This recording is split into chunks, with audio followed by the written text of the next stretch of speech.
much fun, I could not get out of the room. Good morning. Awesome. Well, I'm so glad to see all of you this morning, and I'm so glad you're here to hear Tammy Koelling, who is,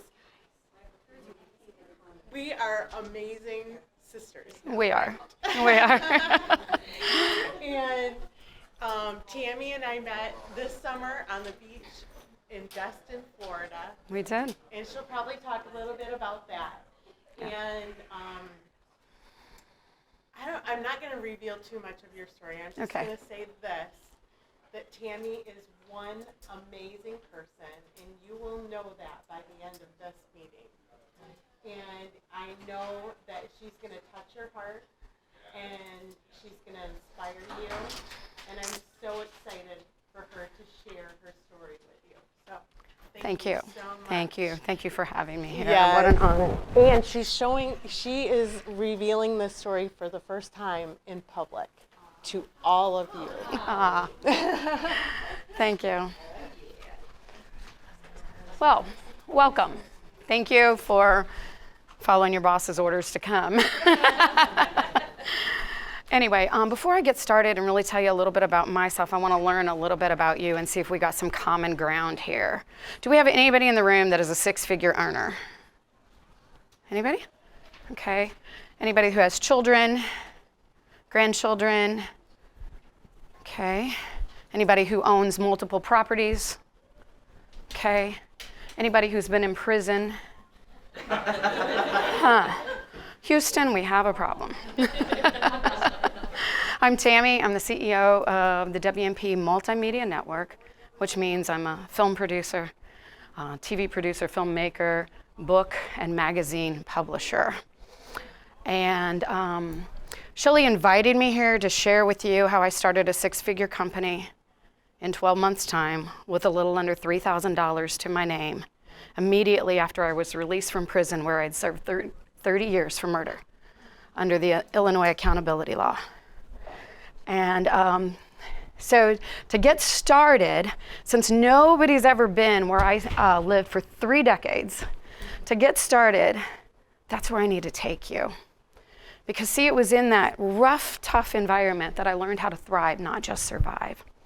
So I want you to go on a journey with me for a minute. I want you to picture yourself in the back of a patrol car. You're handcuffed, not like this. They put a black box over your cuffs and they're like this, so that you can't pick the lock on the cuffs. You've got a waist belt on and your handcuffs are attached to your waist. There are shackles on your feet and they hurt. They're grinding in every time you move your feet. They're a little too tight because you've just been convicted of murder and they certainly don't want you to escape on their watch.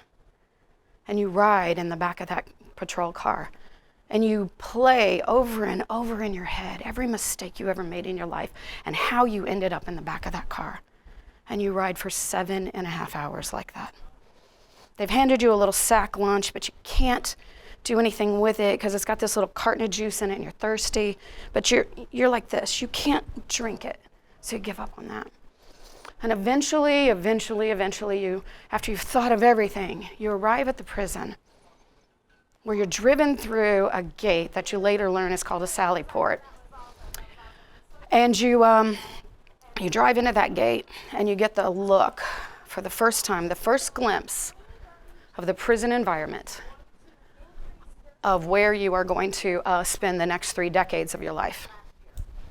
You see the razor wire fences, and you find you're finding a way in your mind to say, this is home. Anyway, we're just going to ignore that, I hope. You walk into they get you out of the car, your feet are swollen, you got marks on your ankles. This kills that. Okay, we'll let you work on that. You've got marks on your ankles, you've got red spots, you've got all kinds of bruises and everything on your hands, and you shuffle in because you're shackled and it hurts. And then you got to go up steps and it hurts too much to lift. But you go up these steps and you get into the facility. You're terrified. You don't know what's about to happen to you. You're scared to death. You go into a room and they finally take the shackles off of you and all the handcuffs off of you. And an officer enters the room and gets right in your face and says, "Declare your contraband." And you're like, oh, I don't know. I don't know what's contraband. You got one little bag of your property with you. And you don't know what contraband is in this facility. Everything in this little bag you're allowed to have in the jail facility where you just spent the last 10 months. And so you begin to unpack it, and you lay out your toothbrush, and you lay out your comb, and you lay out your property, your Bible, and your journal, and your note paper. You lay everything out on the table. You lay out your ink pen, and you step back and say, "If I can't have it, just take it." And the officer goes through your property a little bit and picks up the ink pen and says, "Well, this is a mechanical pen. You can't have that here because you can affix this to a cassette player and make a tattoo gun." And you're thinking to yourself, my gosh, MacGyver lives here. And so they pick up your toothbrush, and it has this long handle on it. And they're like, the officer's like, "You can sharpen this between the bricks and shank someone and kill them." And you're like, oh my gosh, take the toothbrush. Before long, the officer's pretty content with what you have, your property that you have, hands your property a slip and says, "You can have the rest of this." And you're breathing a sigh of release, and you're thinking the worst is over, but it's not. It's just to come. You see, I was about to enter into the prison environment, and there was property I had in my possession in the county jail facility where I was at for 10 months that I couldn't have here. And there was a whole lot of property in the free world that I couldn't have in the jail. So today we're talking about thriving. And if you want to enter into the environment where you are going to thrive, there are items that you have in your life that have become possessions that you cannot take into the thriving environment. So I'm going to ask you today, as Vanna White over here passes out the cards, to declare your contraband. This is a contraband slip. You're going to declare, the first thing we're going to do in here is you're going to declare your contraband. What have you been walking through this life with that you can't take with you into an environment where you seek to thrive? We're going to look at these for a little bit. We're not going to take too long here because I have a whole lot of little points I want to share with y'all. And but there are a lot of things that you have going on in your life that's just become a part of your life. There's things people have said to you. There are things people have done to you. There are things people have implanted in you. And you're going to have to get rid of those things. On the back, I took the liberty of writing down a few things that are common contraband items that we carry with us in our lives, and we shouldn't take with us into an environment if we want to thrive. And they are insecurity, impatience, laziness, too sensitive, overly cautious, fear. Fear. How many of you are afraid to thrive? How many of you are afraid to pick up that phone and get that next lead? How many of you are afraid to cold call? How many of you are afraid to go to the next level because you may not be able to maintain it? So you can take these home with you. You can write on them now. I want you to keep these. I want you to look at them and say, I want to thrive. I'm going into an environment. I'm building a new lifestyle where I want to thrive. And this can't go with me into this environment. Like I couldn't take that ink pen into the prison environment. You can't take fear and doubt and insecurity and weaknesses into the thriving environment. If the lifestyle you want to get to, there's things you have to give up. I learned to live without that toothbrush. I learned to live without this little, I learned to brush my teeth for 30 years with a toothbrush that was about this big. And yes, you were shoving your hand in your mouth every time you brushed your teeth, but you got those teeth brushed and you learned how to do it. There's a way you can learn to live without fears and doubts and insecurities and the contraband items you'll put on this and take with you and look at it. You don't have to tell us what they are, but you have to tell yourself, this can't go with me or I will never thrive. I learned to write with little bitty ink pens like this that were rubber. It was a task to learn that. Now the next thing to being processed into prison is that good old strip search. So I just need everybody to stand up and just, take it all off. Okay, I told you this was going to be a breakout room you wanted to break out of. Anyway, let's talk about the strip search for a little bit. It's the most degrading, humiliating thing of your life. They stand you up, you take everything off. You're in some prisons, you are strip searched by the opposite sex, not in Illinois. And you're asked to expose everything. The first thing you do is you put your fingers through your head. You can pass that part. Okay, through your hair. Make sure there's nothing there, okay? You're putting out your hands, you're lifting them up, you're lifting up body parts, you're turning around, and you're showing the bottom of your feet. And I learned to make it into a little dance, which annoyed them greatly.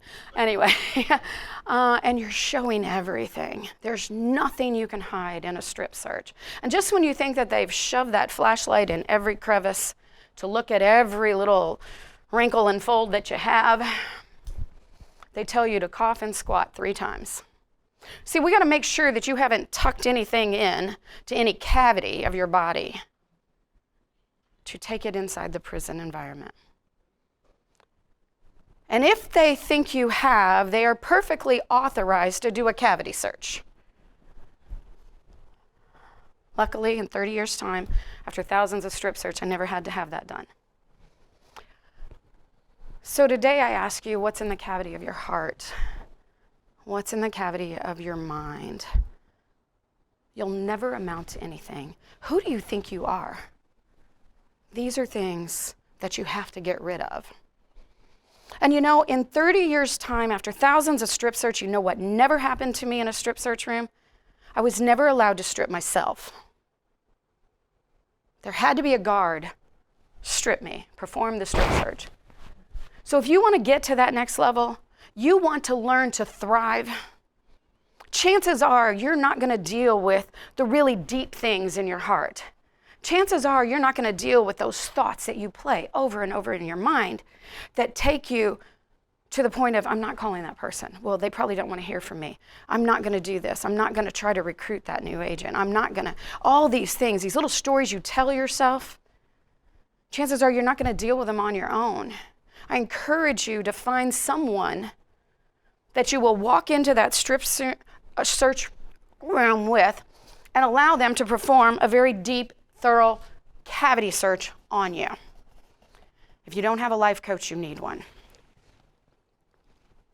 If you don't have somebody that can say, hey, Rochelle, every time I talk to you, you bring up this incident that happened to you 10 years ago. I think you're still carrying it with you. Let's get rid of that. Let's deal with that right now. Let's confront that. Get a coach. You want to go to the next level, get a coach. Let them come in and perform that strip search on you. You don't know a coach, talk to Shelley, talk to Vandana, talk to Satima. They're great coaching teams. They found things in me that survived in prison and took me to a whole nother level. So I encourage you all to do that. Now the next thing we're going to do is, and we're going to take a minute to do this, I wanted you to take your little confiscation contraband slips home with you, because I wanted you to get real clear and do it as an exercise. Get in a quiet room and write that down. But the very next thing that happened to me when I walked in that prison is they handed me, after I put my clothes back on, they handed me this sheet of questions, like the strangest questions I'd ever been asked in my life. And it was an intake evaluation sheet. They wanted to know who I was going to be in their facility. And the guards had every reason to want to know that, and it was a part of my security classification. I was 22 years old. I had a 60-year sentence for murder under the accountability law. Didn't matter that I wasn't the shooter. Didn't matter that I'm not the one that did the crime. I had to serve the time just as if I was the one that pulled the trigger. And so they had to classify me. Now my charge itself and my age itself classed me out at max. But the way I answered these questions and my behavior from the past 10 months in the county jail brought me down to medium classification security, which was a good thing, except it meant that the male guards had access to me all the time. And remember, I was just 22 years old. So it wasn't a very pleasant experience. So I want you to just take a minute to answer. Did I give up? No. All right, take a minute to answer these 3 questions real fast. Who are you going to be in prison?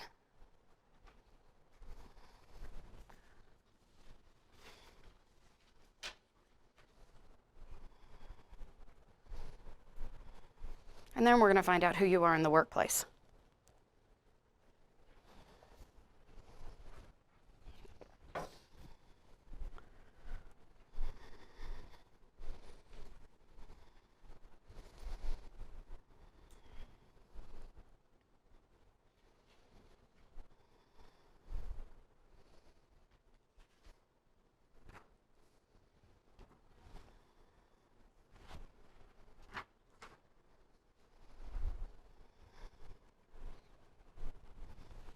Yesterday, Vonda and I talked a little bit about personality tests. This is the way they do the personality test on inmates. A little different process, isn't it?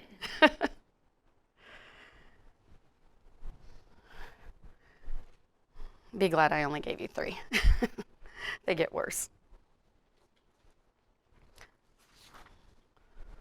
Let's look at these for a minute. You're in the chow hall. When a fight breaks out, what do? Gather with your homies and stay alert. Keep eating. Step up to the toughest inmate fighting and throw a punch. Or run get the officers. C. I knew you would. Yes, exactly. That is the right answer for you, Vandana. An officer is getting shanked by 3 inmates. You know if you do nothing, the officer's going to die. If you step in, you could be killed. What do? Go get your friends to help you save the officer? Put your head down and keep walking? Step in and try to save the officer yourself? Or stand by and watch and do nothing? Anybody? C. B? Yeah. Put your head down and keep walking? Okay.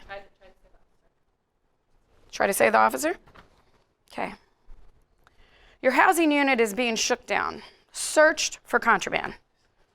You have nothing, but your bunkie is making hooch, which is homemade wine, that will send you both to segregation. What do? Tell your bunkie he takes his full weight responsibility for the hooch, or your buddies will violate him, meaning beat him up. Walk out of the cell and say nothing and just hope they don't find it. Go out in the day room and create a disturbance to distract the officers to give your bunkie time to get it out of the cell.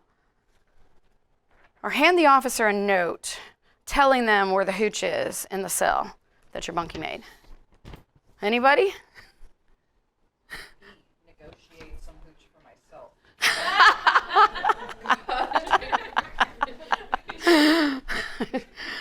She's a badass who drinks.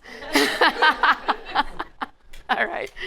Anyway, this is to give you an idea of who you would be in the prison. And they ask like 25 of these questions, and it takes forever. And you're finding out things about yourself when you're faced with these kind of questions. What would I do? Because they're preparing you for the situations you're about ready to face. And now I'm going to tell you, as you look at this paper, who you are. If you said A to any of this, as an inmate, you will join a gang. You like to confront life in a group, never on your own. That translates into business. You work best in teams. Most of your decisions come after consulting those you trust the most. Used correctly, you will do well in business. Now, there's a negative connotation that goes over gangs, but there are some good gangs in prison. They hold everything down, and the wardens like them. They refuse to allow certain things to take place from the bad gangs that have an ulterior motive. So there's some good gangs. So being a team player is a good thing. So you could even team up. And I encourage you to do in your workplace, team up. It's a good thing. B, if you answered B to any of these, you'll be a secret keeper. You'll see everything and know everything, but never tell anything. That's kind of a good characteristic to have. But in the workplace, it means you're on the treadmill of life. You put in your designated hours. You do nothing more than is required or expected of you. Got anybody running on that treadmill in the workforce? You're going to be a secret keeper if you ever go to prison. C, you're a challenger. You challenge the rules, the staff, and the other inmates. Not a great person to be inside the prison. That's who I was. But in the workforce, you're an achiever. You will go far because nothing can stop you. you are able to meet every challenge head on. D, you're a snitch. Snitches get stitches. Anyway, you strive to get ahead by providing information on your fellow members to your employers, and you get ahead by telling information on others. That's probably the worst position to be in life, in prison. So I just wanted to give you an idea of how there are things that happen in prison that you can bring out into the workforce and make a successful life, and that's what I did. After I had to pass this little quiz, I was taken to the room where I had to meet my first cellmate, and her name was Peaches. And no, she was not a peach.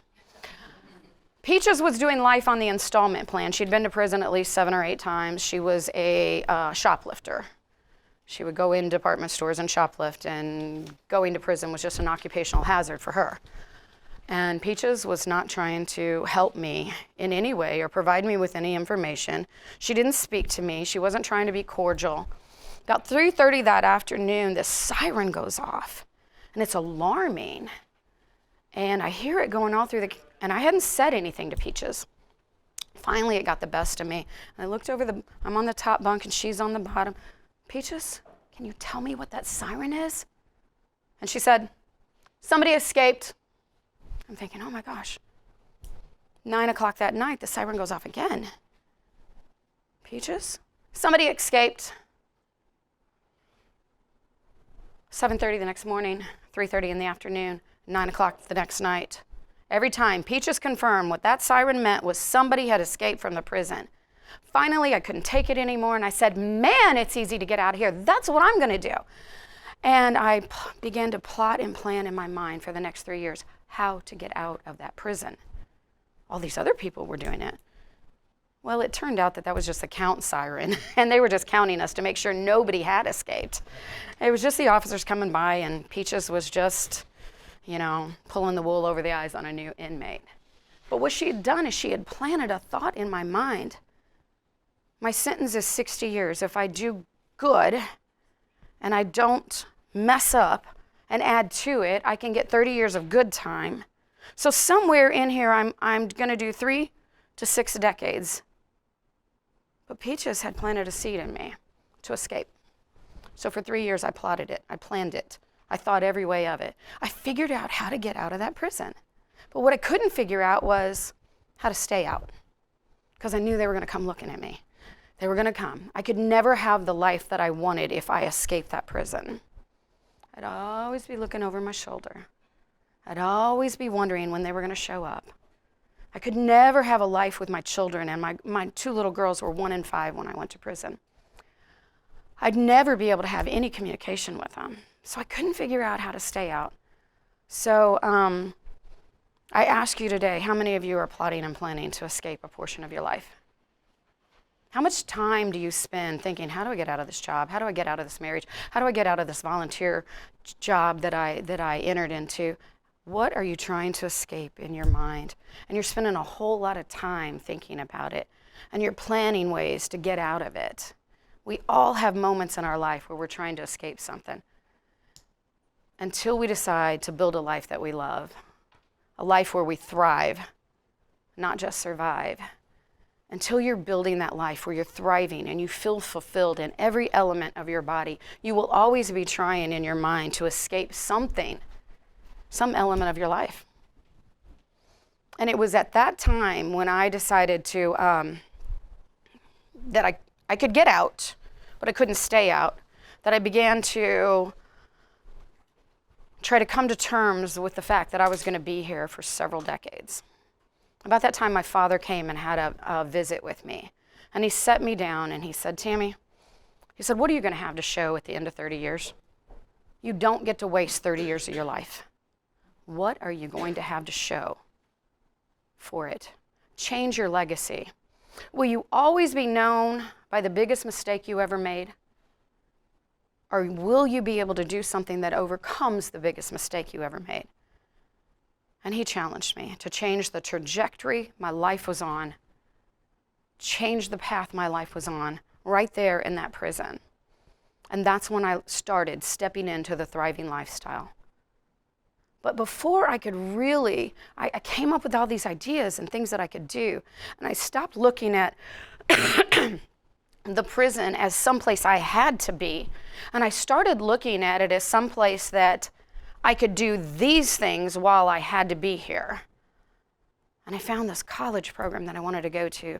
And I found some other things that I wanted to do. But before I could really deal with that, I had to learn how to deal with the F word. Now, the F word is a part of common everyday language in prison. You hear it from the guards, you hear it from the staff, the employees, you hear it from the inmates 100,000 times a day. It's part of it. But that's not the word I had trouble with. You see, the F word I was having trouble with was these fences because they made me feel like an animal.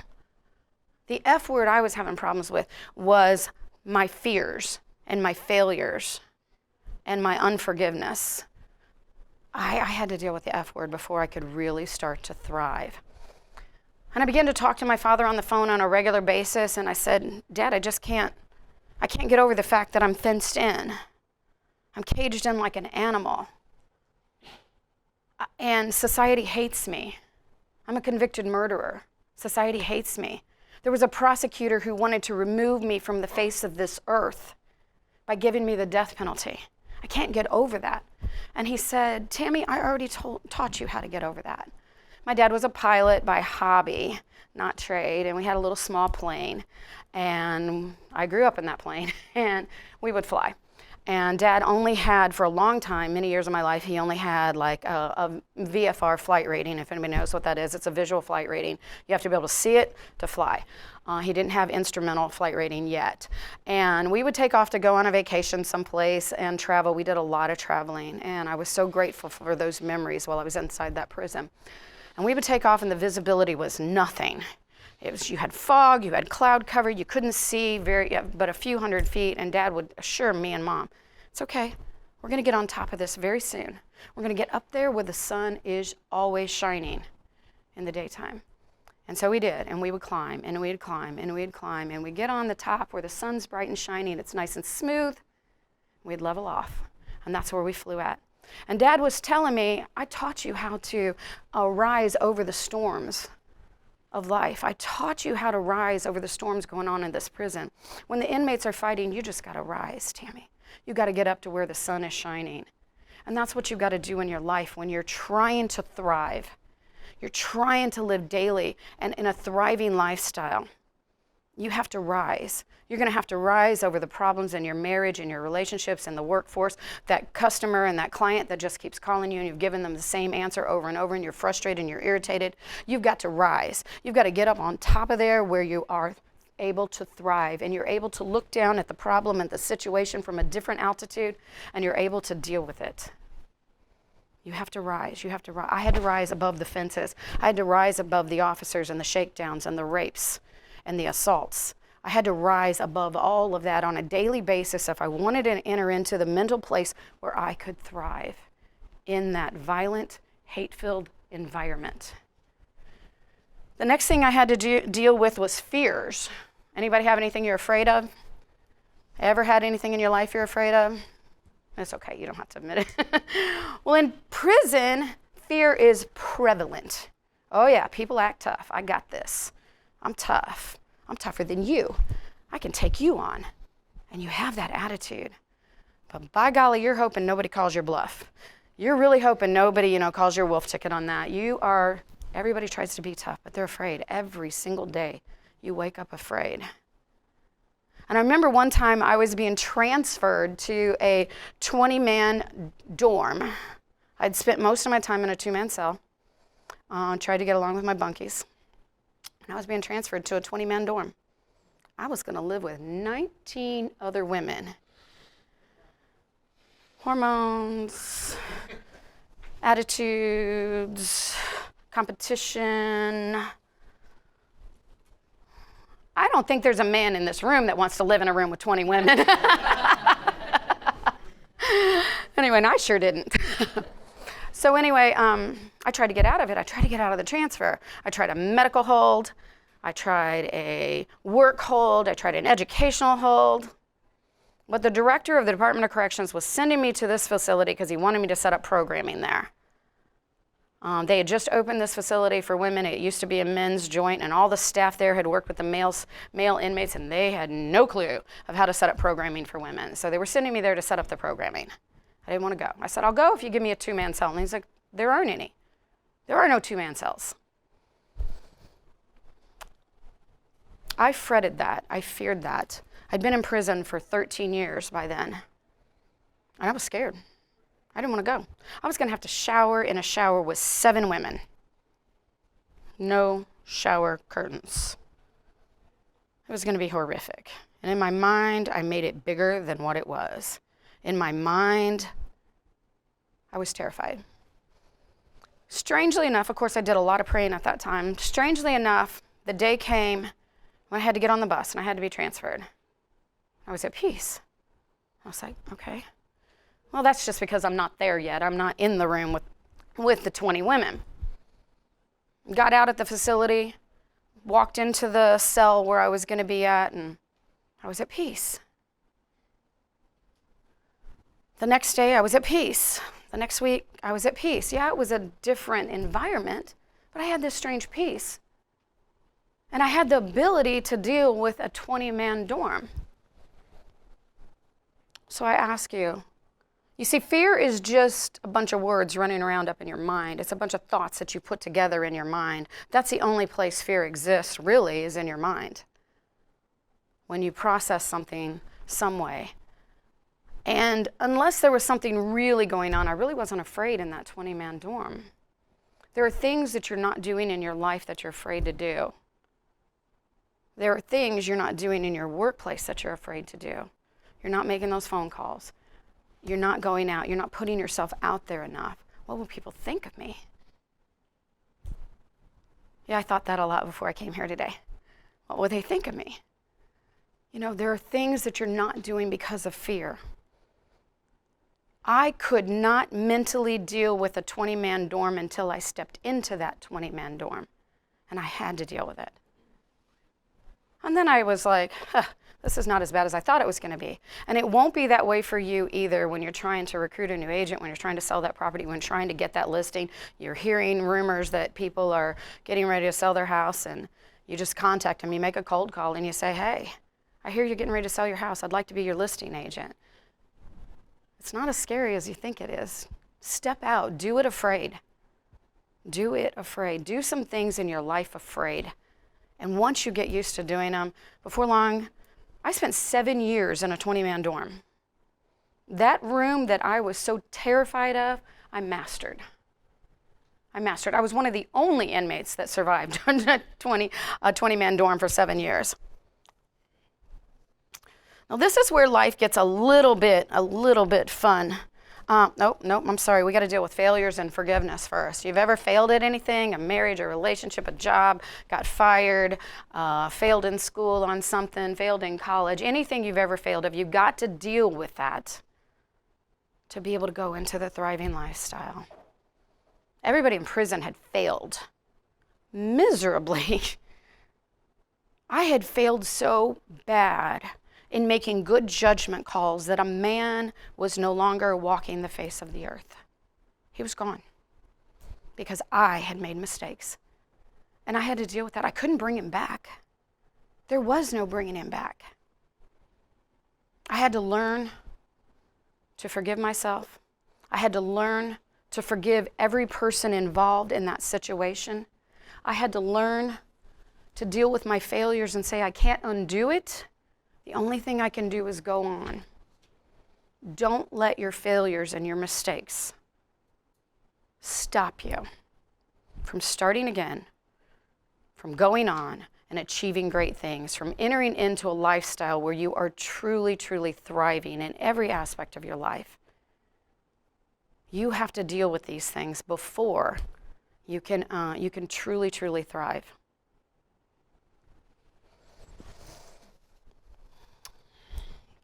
The next thing I want to talk to you about is find a way. There was a lot of things I needed to do in prison that I had to find a way to do. Getting my hair cut was one of them. They had this long list for the beauty shop, and you'd sign up to go to it, and it might be 9 months to a year before you get in. And I got this baby fine stuff, and if it gets too long, it's just stringy, and it just looks bad. We didn't have any cutting implements. Well, when I first got to prison in the 80s, they had these little Crayola scissors in the tool closet that you could check out from the officer, and I'd go get my little Crayola scissors, and I'd run in the bathroom, I'd cut my hair, and I'd take them back and hope the officer didn't notice, because it was illegal for you to change your appearance. Before long, we had a director that says, no more Crayola scissors. So they took the Crayola scissors. So I had to figure out a way to cut my hair. I looked around. I was determined. I was not going to walk around with that. So I looked around. The only thing I could find that would cut was these nail clippers. So I learned how, and for several decades, I cut my hair with nail clippers. So I challenge you to find a way. Where there's a will, there's a way. Oh, and that's not the best thing I ever did. See, one time we had this director, his name was Donald P. Snyder, and he implemented all these rules in the prison that were just horrific. He decided that if I make it so bad, I take away all their privileges, nobody will ever want to come back. None of us wanted to be there. He didn't get the memo. So he took everything. I remember when I was like 12 years old, my parents took me to a movie called The Hiding Place with Corrie ten Boom. And a lot of the treatment of the inmates at those concentration camps is what he imposed on us. We would line up by twos to walk everywhere. To go to chow, you're lined up with a partner. If you got out of step, they'd stop the line. Now that's all good when it's sunshiny and you're getting more time outside, but let it be raining, let it be sleeting, let it be snowing, let it be below zero, and you have to walk a mile and you're stopped every 3 feet because your partner's not in step with you. So he also did something that really, really upset me. He took away all of our cooking implements from the housing unit. He took away the microwaves. He took away our hot pots that we had purchased off of the commissary. He took away the little Bunsen burners that you could check out as a tool from the officer, and the pots and pans and cook your food with. He took away the toaster ovens. He took it all. But he was still selling us food on the commissary to cook. And most of us really couldn't eat the food in the chow hall. It was just that bad. And so I was determined. I got a box full of commissary here. And I'd already called on all the inmates and said, we're going to boycott the commissary. And everybody agreed, we'll just boycott until we get back our cooking tools. We'll just boycott and they'll stop making money. So I called for a boycott and we implemented it. And within about 9 months, we got everything back. But for those 9 months, I was hungry. I wanted to eat. So I had to find a way to cook the food that was in my box. I walked through the housing unit. I looked at everything. There was no source of heat, nothing. Yeah, you had tap water, but when you're on a housing unit with 120 people, how long do you think that hot water is hot enough to really do any good or make you even a decent cup of coffee? Not very. Finally, I walked into the laundry room and I found a source of heat. The clothes dryer. Got it. Ran to the officer, give me a trash bag. I need a trash bag. And they'd hand out these little trash bags for you to use in your cell. Ran up to my room, got my ramen noodles, got my cup of soup, got my pepperoni, my pickles, my jalapenos, got my seasoning, put it all in this bag and poured water in it. Okay, it's not leaking anywhere. This is good, this could work. Tied it up. I got a big ball right here of food in the bottom of this bag. And I was like, Then I had all this bag left. So I wrapped it around again, tied it up, and wrapped it around again. About 3 times I wrapped that bag around it and I tied it up. Took my little towels down to the laundry room that were wet and I was getting ready to dry them. Threw them in with my towels and thought, oh gosh, don't let that bag break. And 30, 40 minutes later, after my towels were dry, I found my little bag of food and I tucked it under my towels and went running up to my room, opened it up over my bowl, and bam, I had dinner. Hot food. So you got to find a way. There's a way that you can use the ordinary to do the extraordinary. There's a way you can use a common item to do something uncommon. And that's what I learned to do in prison. We're getting out of time, so I'm going to cut to the chase here a little bit. I also learned to do the impossible. You see, I decided I wanted to go to college. But to go to college, I had to have money. I had to have money to pay for the college courses. Everybody thinks college is free in prison. That's not true. So I took some courses with the Jerry B. Jenkins Christian Writers Guild, and I learned how to become a ghostwriter. And I took courses, learned how to become a ghostwriter, applied to all these publishing houses and magazines to do ghostwriting. Soon I was making, common prison income is about 61 cents a day. That's what we were paid to work in the prison. So here I was making a couple $1,000s a month as a ghostwriter. I could go to school. I signed up for college, correspondence college, and I had my courses coming in. I could only pay for them like one course at a time though. And after several years, I had earned a bachelor's of Christian education, a bachelor's of pastoral theology, and I was the first woman in an Illinois prison to earn a master's of divinity. And I paid for it by ghostwriting. So you have to get to the point where you can not be hindered by the obstacles. I could have let the no money and the prison rules be my obstacle, but I didn't. I also decided by writing for so long that I wanted to publish books. So while I was in prison, I published my first book, God Whispers. And then I published my second. This was actually my master thesis, A Totally Spiritual Life. Find a way to do what you need to do, to cut your hair, to cook your food. Find a way to do the impossible wherever you're at in your life, with what you have in your life. Instead of seeing the limitations as something to stop you, see them as something to achieve. See them as something to overcome. Step up and find a way. I did it from behind prison bars, and you can do it. The prison officials called upon me to walk away from some of the things I was doing for myself and to build prison programs all throughout the state of Illinois. And some of those programs are still in place today and used as rehabilitative programs. And I'm pretty proud of that.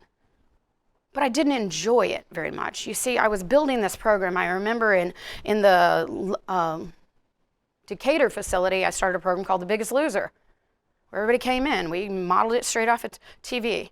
We did like Glee, like the TV program Glee. We did a mass choir. We did all these programs.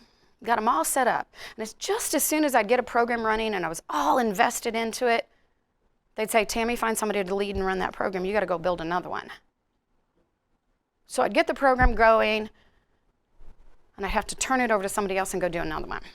And I'd have to turn that over to somebody else and go do another one. That was hard. You put your heart into these things. But it prepared me for when I got out, and I was launching a company where I had to get a ball in the air and go do something else, and get a ball in the air and go do something else. It really prepared me. I never won any appeals. We had taken a stipulated bench trial where I stipulated to the state's evidence against me. I didn't go to jury. I just threw myself on the mercy of the court. And that stipulated bench trial was done to get the state to take the death penalty off the table. That made the legal process going through appeals just impossible.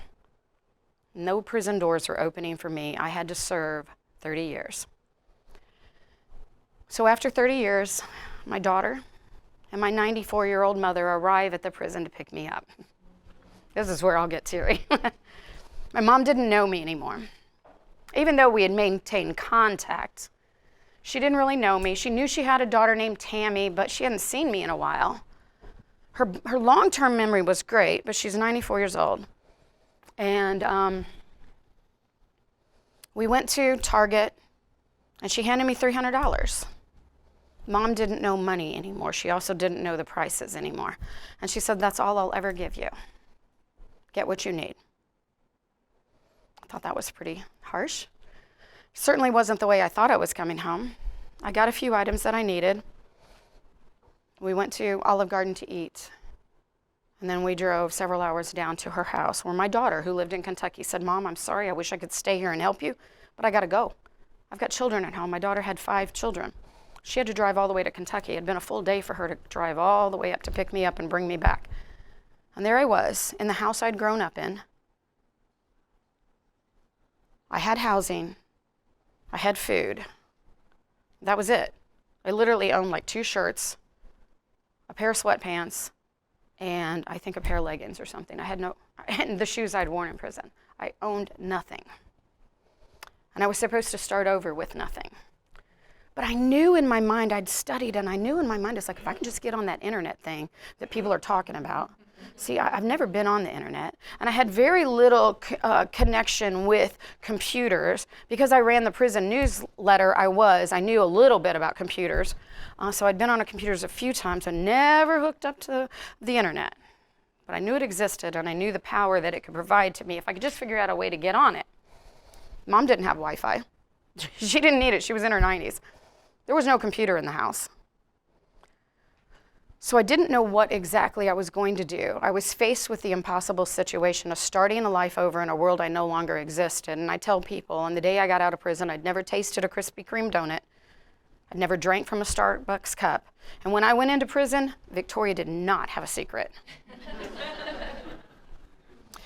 I started cleaning my mom's house.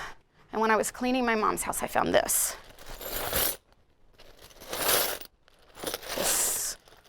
Horrible little old, ugly bag that's probably several decades old. And I was cleaning it, and I opened it up. And it was a coin collection I had when I was a child with my father. And I recognized it, but the coins were all in these little slips, little slots, little envelopes. They weren't in that anymore, and I didn't know why. I finally found out that they'd taken the coins out of that to put them in my mom's safe and to keep them there. And I asked my mom, I said, "Can I sell these coins? They're mine."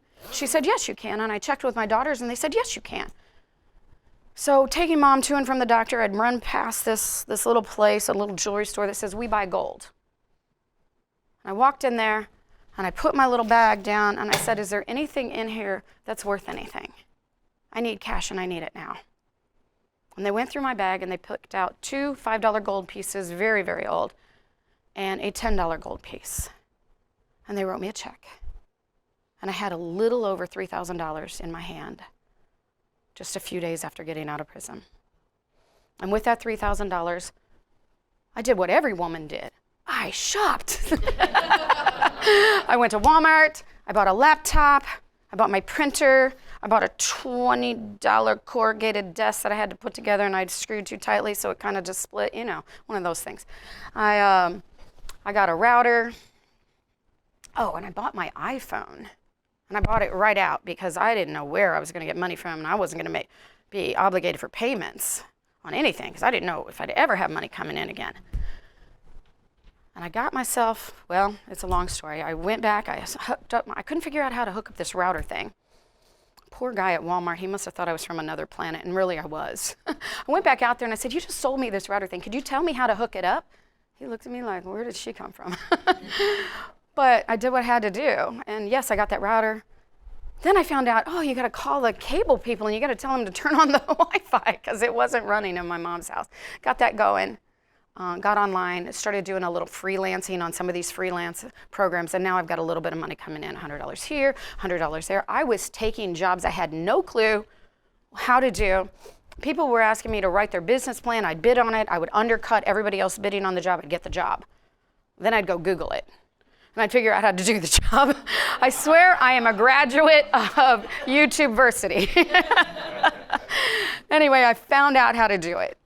And I was making a little money, and after I got a few gigs under my belt, I could charge $1,000 for this. And I found out that because I was a paralegal for years in prison, actually a paralegal before I went to prison, I could make a lot of money like that. So I started bringing in a little bit of money. I got out of prison on September 8th, 2016. I started my publishing house, Words Matter Publishing, on November 7th, 2016. And by December 9th of 2016, I got hired as a paralegal for a law firm in Chicago. And life was fun until I had to drive to Chicago for the first time after not having driven for 30 years on icy roads in January. It is possible. Starting over is possible. Going to the next level is possible. Thriving is possible. At the end of the first year, I was a 6-figure company. This is my 7th year out, and I will hit 7 figures this year. Nothing will stop me. And people ask me, well, Tammy, how did you do it? And I said, well, I did it because I had to do it. I was given no option. I could either go up or go back. Recidivism rates in Illinois prisons are a little over 96%. I could either go up or I could go back. So I found a way to go up. And if I had to give you a call to action today, because I'm told that that's what you're supposed to do, I'm not a public speaker. I'm just a girl with a story. If I had to give you a call to action, I would call you all to thrive. Go up to the next level. Strip off whatever you got to strip off. Deal with the contraband that you've been carrying with you in your life that prohibits you from getting to that next level of thriving. Get over the F word, your fears, your failures, whatever's fencing you in, whatever unforgiveness you're holding on to. Deal with the F word. I promise you it's worth it. If you need help to do any of this, get a coach. Now, I had obtained a little bit of a measure of success in my company, and I saw this little program on Facebook, and it was talking about Shield Maiden. And I heard the call of God on my heart telling me I had to go to that program. And I went to that program a hot mess. I cried. I challenged them because I'm a C. What is this sandbag going to do for me? And they're like, just trust the process. And I came out of that program with Shield Maiden with Shelly. Vandana was my coach in my face every day. I just wanted to punch her. Almost did. Proud. Anyway, so I think she would have swung back. We all know what she was going to do to the guy in the chow hall. Anyway, and they enabled me to, they were stripping me again. You see, I had to strip off some more to get to the next level. I had to strip naked in front of them with nothing to hide of my story, of my life, of my failures, of my mistakes, of the unforgiveness I was still holding on to, or I wouldn't be standing here talking to you today because I couldn't. Thriving is a choice. Thriving is a decision. Thriving is a lifestyle. Choose wisely.